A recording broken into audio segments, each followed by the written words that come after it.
A recent, unadorned communique from Rome rippled through the Colombian Catholic faithful in a way few pronouncements ever had. It wasn't the usual grand ceremony that captivated them. It was the sheer depth of the gesture.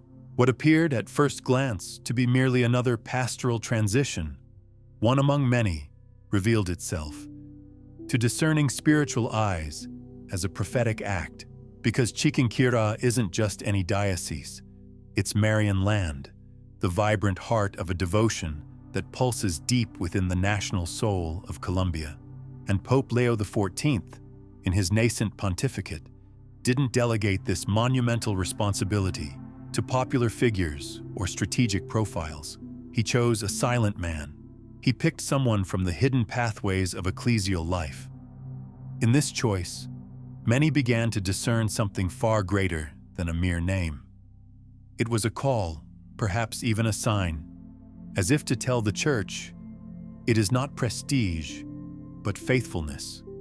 It is not the stage, but the hidden altar. Monsignor Ramon Alberto Rolón Becerra didn't arrive like a storm, nor as a fresh face for religious publicity campaigns. He arrived as true pastors do, unassumingly, with feet marked by the dust of countless journeys, shoulders already bowed by years of hidden service. His trajectory, so far from major centers and so close to the lives of ordinary people, suddenly became visible. And this visibility, instead of exalting him, moved hearts deeply. In Monteria, where he left indelible marks of reconciliation and pastoral presence, testimonies multiplied, not with cries of longing, but with reverent silence and grateful prayers. And in Chiquinquirá, where anticipation hung heavy, people began to perceive that this wasn't just a new bishop, but a new spiritual season. For when God acts with discretion, the Holy Spirit speaks more loudly. And in this instance, it spoke through a name few might have expected, but many, in their praying hearts, began to recognize as sent. In the Marian city that houses the shrine of Colombia's patroness, the news arrived like a dense, solemn breeze. In the first hours following the announcement, the basilica's bells didn't peal, yet the hearts of the faithful seemed to resonate within. Among the religious serving there, especially the Dominicans, a unique kind of silence began to breathe.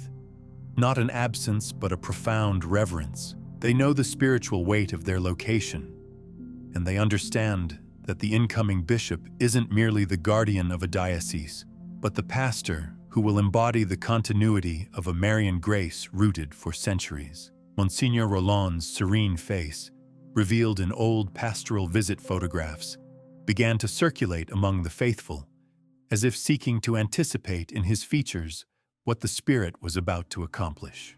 And little by little, the mystery began to unfold. The Pope hadn't simply appointed a new bishop, he had chosen someone capable of understanding the sacred through the eyes of the people. Many, upon learning of the choice, recalled an ancient homily delivered by Monsignor Rolón in a forgotten village in northern Colombia. He had said, in a calm voice, "A pastor is not sent to be seen, but to see, and what he sees, he must carry."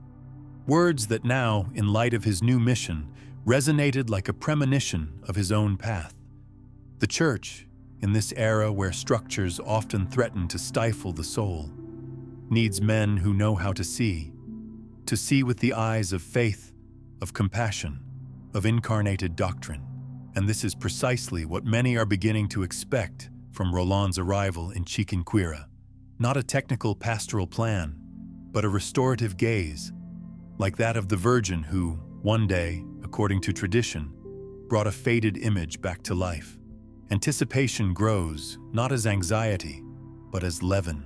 For when heaven sends a pastor with the marks of the earth and a spirit of prayer, it is a sign that something is being prepared, not by human hands, but by God himself. In Monteria, where for over a decade Monsignor Rolón was a constant presence, his departure was felt with the weight that only silence carries. There were no grand farewell ceremonies or lengthy speeches. Instead, there were spontaneous processions, rosaries recited in rural communities, and discreet tears among the faithful who had learned to recognize in him not just a leader, but a companion on the journey. "It's as if he became part of the very ground we walk on," commented a local catechist. And perhaps that is the most revealing mark of his ministry, that of a man who did not walk over people, but among them, as someone who listens, welcomes, and accompanies. Now this same man is called to tread on sacred ground, where every stone holds stories of miracles, supplications, and promises. What he carries with him is not fame, but memory. He carries not authority, but lived authority. And that, in our time, is rarer than it seems. At the Episcopal Conference, his appointment was met with a kind of pause. There were no immediate reactions, for Rolón's name, though respected, wasn't among the favorites of ecclesial analysts. But soon came the implicit recognition: the Pope knows what he's doing. Leo XIV, faithful to his line of mature discernment and silent intuition, had once again chosen the least predictable but most evangelical path. Chiquinquirá needed someone who knew how to walk barefoot on the sacred, and Rolón knows how. His journey as a formator, parish priest, and then bishop has forged him for this. He is not a man of abrupt ruptures, but of firm roots. He doesn't come to reform, but to purify. And this is already becoming clear to the religious who will serve alongside him, to the faithful who await him, and to the analysts who are slowly realizing that in this gesture lies an entire ecclesial vision, that of a church that serves without serving itself, that listens before it teaches, that guides because it first kneels. In the Basilica of Our Lady of the Rosary of Chiquinquirá, the atmosphere has changed. It's not just about a new direction, but a spiritual transition that many already perceive as a call to inner renewal. Pilgrims, even without grasping the full ecclesial complexity of the moment, are beginning to sense that something is stirring in the invisible structures of faith.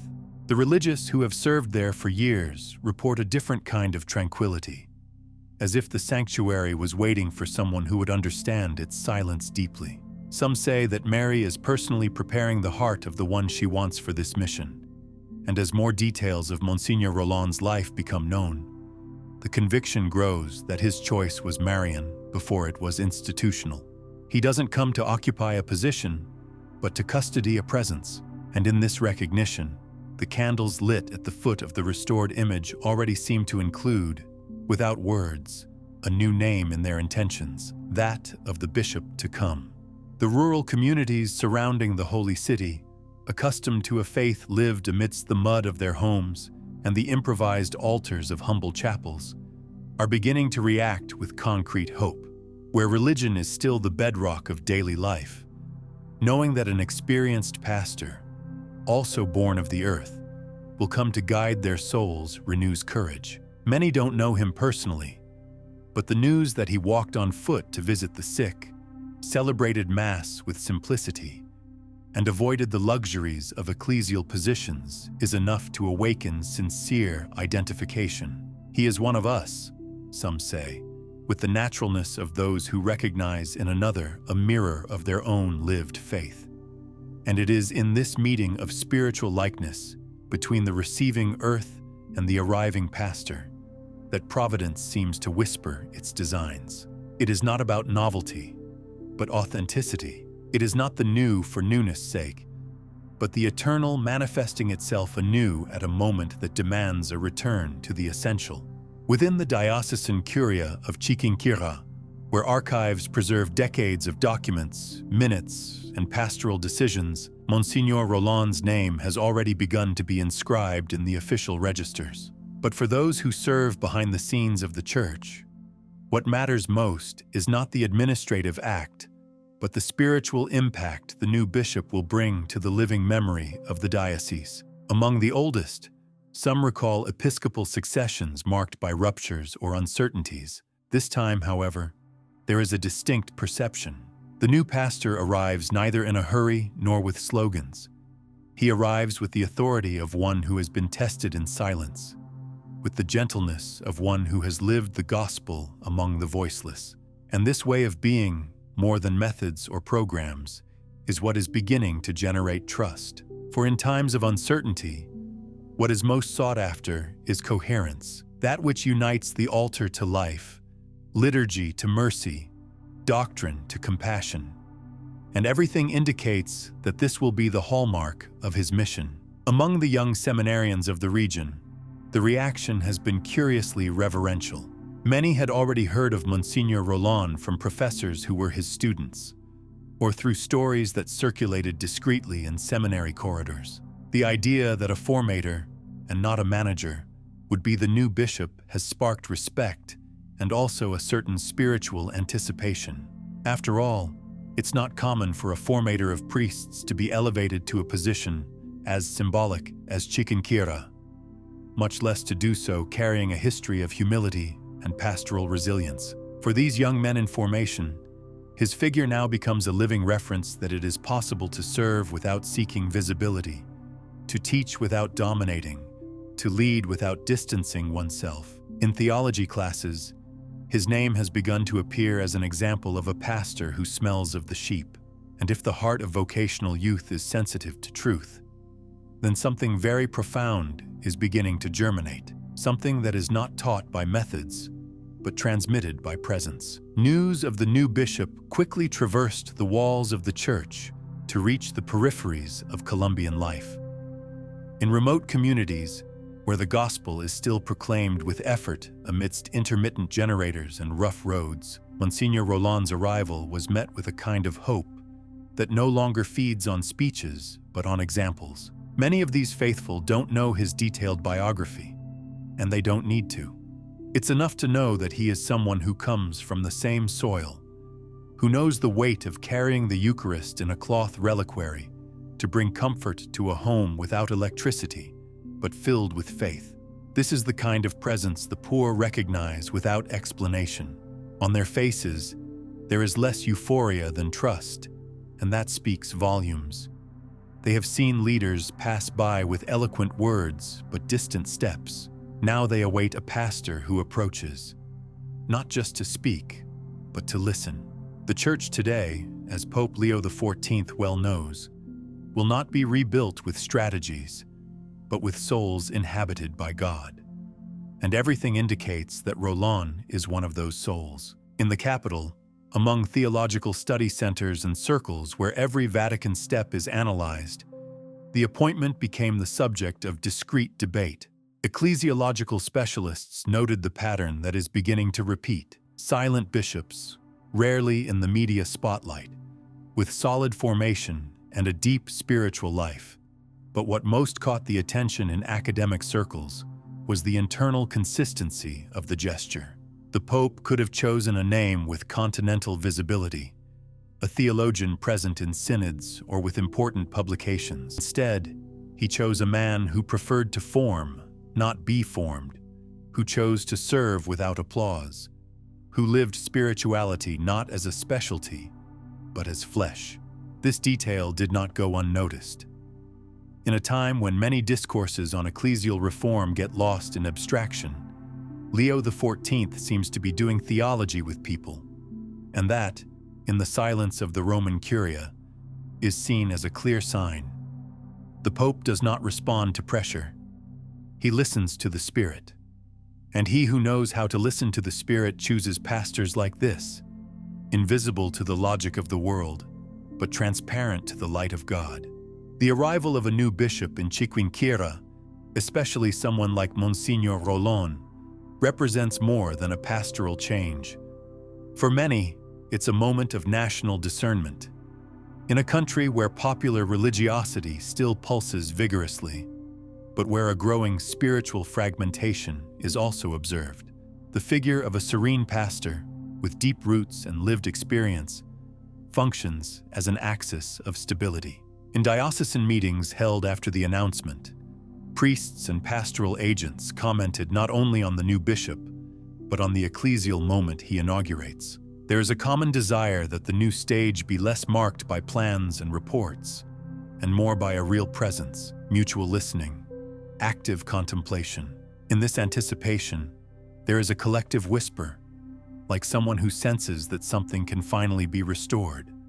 Not in structures, but in consciences. It is there, in this invisible terrain of the people's soul, that Monsignor Rolón's figure begins to exercise spiritual authority even before delivering his first homily. And this is the work of the Spirit, not of the press or reputation.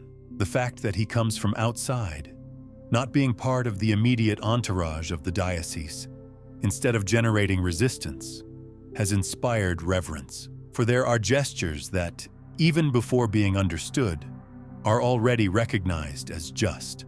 The city of Chiquinquirá itself seems to be touched by this new era.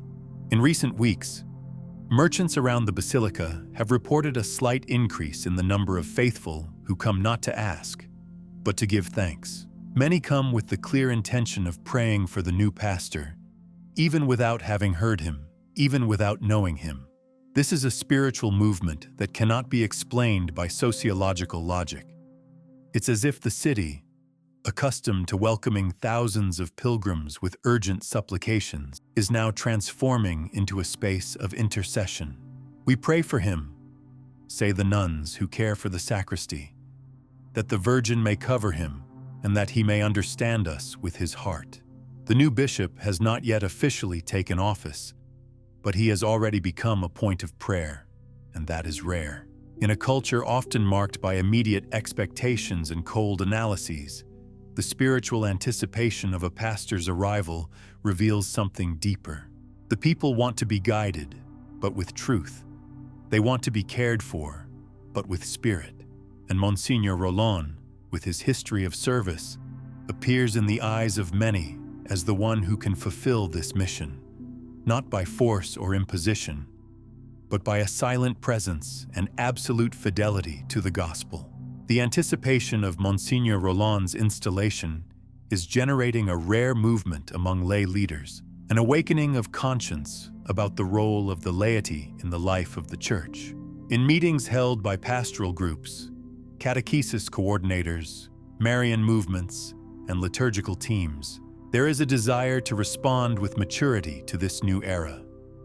It's as if the simplicity of the chosen bishop paradoxically demands a more committed response. A social pastoral agent expressed it clearly. We cannot receive a pastor who comes from among the people and continue to act as if everything depends on him. This arrival calls us to co-responsibility. The spiritual reading many make of the Pope's gesture is this: by sending a man of prayer and service, God calls the people to step out of their comfort. And in Chiquinquirá, this response seems to be germinating organically. Young people who had drifted away from communities have begun to reappear at meetings. Families have started praying the rosary, asking for a fruitful episcopate. And all this without campaigns, without external stimuli. It's the kind of renewal that comes not from pastoral marketing, but from the living mysticism that traverses history when the Holy Spirit acts through a human and holy choice. Among the Dominicans, direct custodians of the national shrine, the reaction to the appointment was marked by sobriety and promptness. As historical guardians of the country's Marian spirituality, they know that every new bishop represents a change in rhythm and dialogue, but they also recognize that Monsignor Rolón's figure, with his solid formation, his experience as a formator, and his deep respect for tradition, offers a sense of security. An elder brother who has served decades at the shrine expressed it in a simple homily. The Lord sends one who knows the house from within, even without having trodden it before. This sentence, listened attentively by dozens of faithful, circulated like an echo in the following days. For indeed, this is the general impression. Monsignor Rolón has not yet celebrated the solemn Mass of his installation, but his spirit already seems to have entered the temple.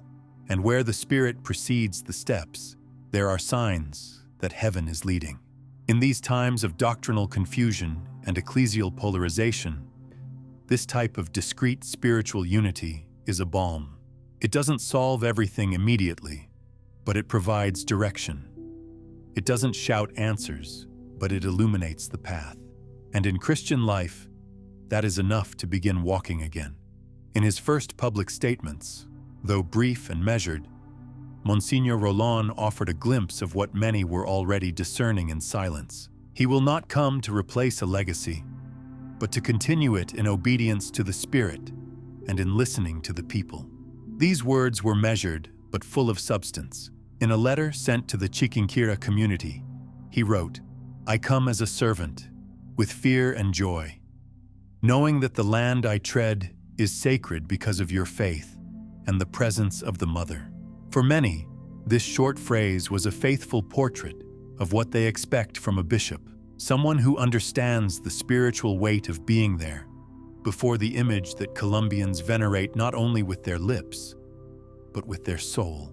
The letter, read in various parishes of the diocese, was received with emotion. Religious and laity listened standing in silence, as if before a liturgical announcement. There were no promises of reform or declarations about pastoral programs. There was, however, a recognition of the spiritual territory, and that coming from a bishop serves to prepare the ground of trust, because only he who recognizes that he treads sacred ground can truly serve with humility. International reactions, though scattered, have also begun to emerge. Ecclesial analysts from other Latin American nations have carefully noted Monsignor Rolón's profile, not only for his simplicity, but for what he represents in terms of a paradigm shift. In recent years, the tendency to appoint technical or overly administrative profiles to highly visible dioceses had generated discomfort in many sectors of the Church.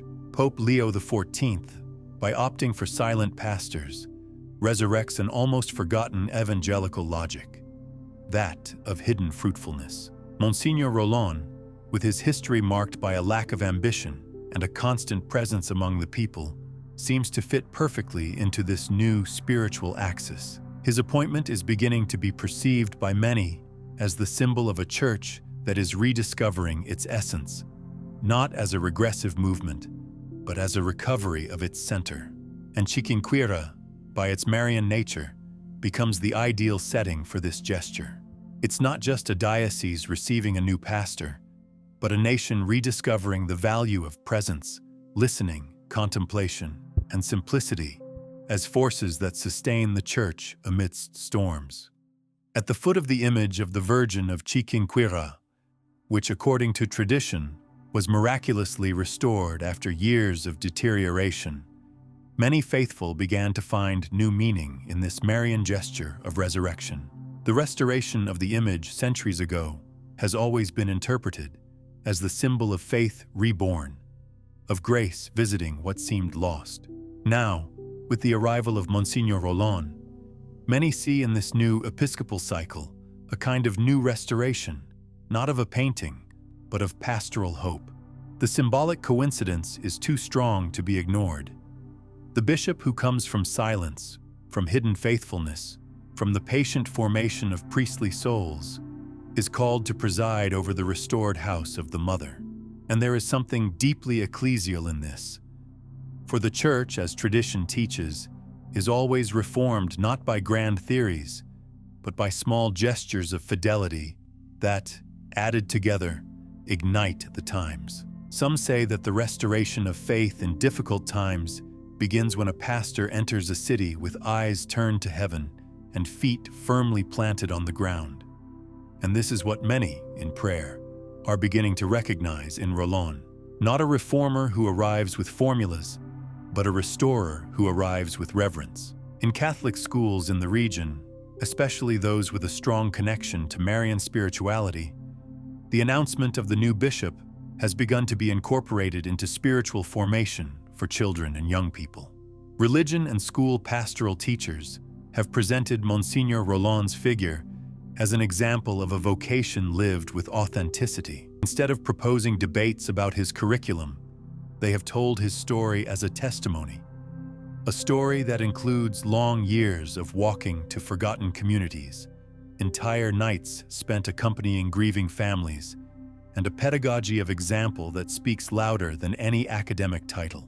In a world where young people are increasingly skeptical of religious authorities, The impact of a pastor whose life coincides with his words can be decisive.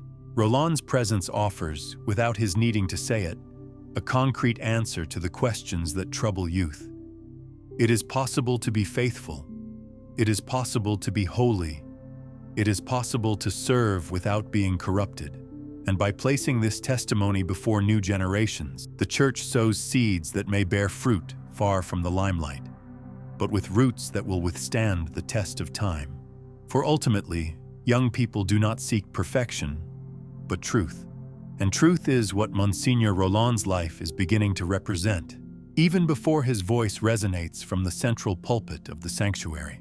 In the weeks leading up to his installation, Monsignor Rolón's name began to be whispered with increasing familiarity in the corridors of the sanctuary, in parish halls, and in the discreet confessionals of the city. It is not yet the name of a leader who speaks, but of a face that inspires trust. In a church marked by decades of internal and external tension, between assertive modernization and hardened resistance, his figure seems to appear as a point of conciliation, not through political skill, but through silent holiness. One of the oldest priests in the diocese commented after a preparation meeting, "There are bishops who bring ideas, there are others who bring a presence, and there are those who bring both. But rare are those who bring a spirit." It was a phrase spoken in a low voice, almost like a prayer. For indeed, among those accompanying the transition, there is a feeling that this pastor, who comes from within, who has carried for years the weight of a difficult diocese, now carries not a project, but a grace. And this grace is beginning to reorganize hearts even before reorganizing structures. In prayer circles and spiritual retreats, many have begun to include Monsignor Rolón's name in their daily intentions, aware that his mission will not be light. Inheriting such a symbolic diocese requires spiritual discernment, emotional resilience, and profound docility to the Spirit. And at the same time, there is something comforting in it. He does not arrive with pretensions. He arrives with knees trained in prayer and eyes accustomed to seeing the pain of others. Some preachers have already begun to announce this stage as a time of reparation, not in the moralistic sense, but in the biblical sense of the word. A time of restoration, of return to the center, of renewed listening. And some say that the new bishop will not only be a restorer of the diocese, but also an instrument for restoring the faith of many who felt forgotten by the hierarchy. For there are places where the faith of the people remains firm, but their relationship with pastors has weakened. And it is precisely there that a pastor like Rolón can make a difference, not with complex pastoral programs, but with a presence that heals simply by being there, by listening, by staying. In Chiquinquirá, the daily liturgy has slowly been permeated by an atmosphere of prayerful anticipation. At morning masses in the basilica, between Marian hymns and daily readings, there is always a prayer uttered by a faithful person or by the priest. May the new bishop come as a man of God, guided by the Mother. This simple supplication, repeated without fanfare, has become a spontaneous invocation of the people. It is not a devotion to a person, but a trust in a choice that seems to have been made according to the criteria of heaven. The city, accustomed to welcoming crowds on feast days, now knows a different kind of waiting, an interior, collected, almost contemplative anticipation. Monsignor Rolón's installation is no longer just an event in the ecclesial calendar, but the beginning of a spiritual cycle that also touches those who have long been distant. In forgotten confessionals, priests report the return of people who had not approached the church for years, but who, upon hearing the news of the bishop, felt that something different was beginning. And that is precisely the case. When a pastor who carries the cross on his shoulder and not on his coat of arms is sent, the people perceive it, even if they cannot explain it. At the same time, Monsignor Rolón himself has lived this period with recollection and prudence. His style is not one of media anticipation or spectacular preparation. He does not rush to mark his territory. He prays, Those closest to him affirm that these past weeks have been marked by long moments of silent adoration, rereading Marian texts, and attentive study of the history of the diocese he is about to take charge of. For him, it is not just a new jurisdiction, but a new spiritual mission. And like every true calling, it requires a stripping away of self. He has already confided to some brother bishops that he feels a reverent fear of what awaits him. But it is this fear, not the artificial security of those who believe themselves to be ready, that reveals true inner disposition. The bishop who recognizes that he is not sufficient by himself is the one who becomes most a channel for God's sufficiency. And before the Virgin of Chiquinquirá, the restoring mother, this recognition is everything. For there, he who kneels in truth does not rise in the same way. He rises sent, not for glory, but by grace. Behind the scenes of the Episcopal Conference of Colombia, the name of Chiquinquirá has taken on another weight since the announcement. It has always been considered an important Marian see, but now, with Monsignor Rolón's appointment, it acquires an even clearer spiritual centrality. Some prelates, in discreet conversations, have recognized that Pope Leo XIV, by choosing someone so discreet for such a symbolic place, not only broke institutional expectations, but also redirected attention to what truly matters: the coherence between the altar and life. One of the bishops present at the last assembly affirmed that Chiquinquirá will be observed with different eyes, not as a showcase, but as a mirror. And indeed, a silent consensus is beginning to form among the most attentive pastors. Rolón represents a model that must be re-embraced, that of a bishop who is a master of prayer, not just of words, not as an exception, but as a sign. For the Latin American Church, marked by a vigorous popular spirituality, today lacks pastors who know how to listen to this spirituality without domesticating it, who know how to guide without suppressing it, who know how to love the people without turning them into a maneuverable mass. And this, for many, is the expectation regarding Chiquinquirá under Rolón's pastoring, to become not a management center, but a beating heart of authentic Marian spirituality. In rural areas, in places where the church often arrives late or with limited resources, the news that the new bishop is one of us has begun to gain traction. It's not uncommon to find small groups of farmers or community leaders gathered after Mass, simply discussing the arrival of the new pastor. They say he walked a lot, that he taught calmly, that he never shouted, an old man in an isolated pathway commented.